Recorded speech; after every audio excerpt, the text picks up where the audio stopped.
እንግዲህ ይህ የ ArcGIS ራስን በራስ ማሰልጠኛ ሶፍትዌር ነው። እንግዲህ ይህ ArcGIS ሶፍትዌር ከየትኛው የኮምፒውተር ሶፍትዌር ይመደባል የሚለውን ሐሳብ ለመስጠት ያክል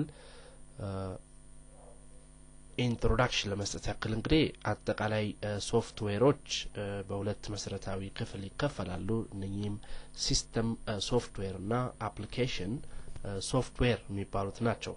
እንግዲህ ሲስተም ሶፍትዌርስ እንግዲህ የምንላቸው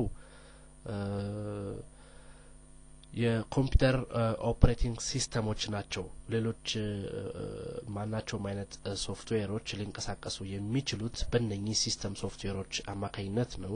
ለምሳሌ MS DOS እና MS Windows ዋና ዋናዎቹ ናቸው። በሁለተኛ ጎራ ደግሞ አፕሊኬሽን ሶፍትዌርስ የምንላቸው አሉ። እነኚህ እንግዲህ ቤዚክ እና ፕሮፌሽናል ብለን ልንከፍላቸው እንችላለን። እንግዲህ ቤዚክ የሚባሉት እንደተለመደው ማይክሮሶፍት ወርድ፣ ማይክሮሶፍት ኤክሴል፣ ማይክሮሶፍት አክሰስ፣ ማይክሮሶፍት ፓወርፖይንት እና ፐብሊሸር እና ሌሎች በአብዛኛው የሚጠቀሱ ቤዚክ የኮምፒውተር ሶፍትዌርስ የምንላቸው አሉ። በሌላ ወገን ደግሞ ፕሮፌሽናል ሶፍትዌርስ ኮምፒውተር ሶፍትዌርስ የምንላቸው አሉ። ለምሳሌ እንደ አውቶካድ፣ አርኪካድ፣ ሳፕ እና እንግዲህ GISም በዚህ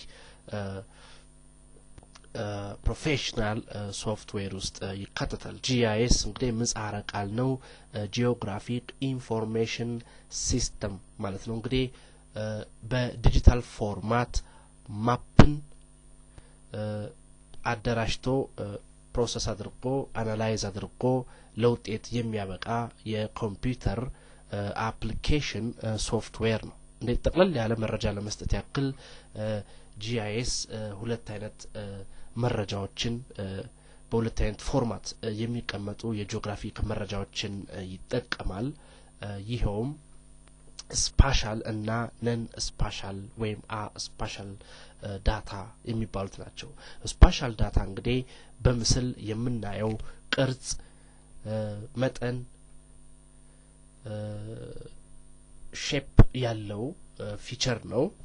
የሚቀመጥበት የጂኦግራፊክ ኮኦርዲኔት በምድር ላይ አንድ የተወሰነን ቦታ የሚወክል ሲሆን አስፓሻል ወይም ይሄ አትሪቢዩት ወይም ነን ስፓሻል የምንለው ኮምፖነንት ደግሞ ያንን ቅርጽ በደንብ የሚወክል በጽሁፍ የተቀመጠ መረጃ ማለት ነው። እንግዲህ ከዚህ ቀጥሎ የሚከተሉትን የጂኦግራፊክ ኢንፎርሜሽን ሲስተም መሰረታዊ የሆነ ሐሳብ እና መሰረታዊ የሆነ የሶፍትዌሩን ቴክኒኮች ተከታትላችሁ ከዛም ተጨማሪ ልምምዶችን በማድረግ ዕውቀታችሁን ከፍ ወዳለ ደረጃ እንድታደርሱ ከወዲሁ እያሳሰብኩኝ ወደ ቱቶሪያሉ እንገባለን።